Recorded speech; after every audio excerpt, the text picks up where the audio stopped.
O Centro de Artesanía e Deseño da Deputación ven de recibir a doazón de 4 obras de José María Lujilde, 3 tallas de madeira policromada e un óleo instalados no vestíbulo deste espazo de dinamización cultural e formativa. Ese gesto para que a xente público viñese aquí a disfrutalas e quedasen aquí, pois podía que eu me teña que ir para a miña casa de volta.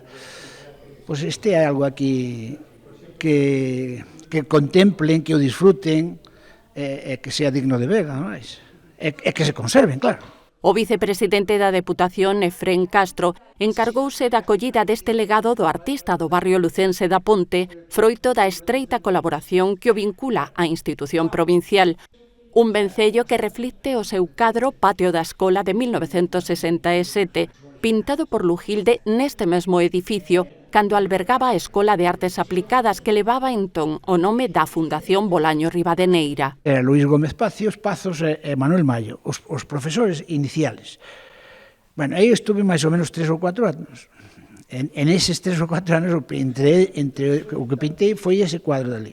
Manis Immortis, as almas inmortais, Os últimos cájaros e Trouxenórolo son os títulos do resto das obras cedidas de xeito altruísta por Lujilde para goce da cidadanía.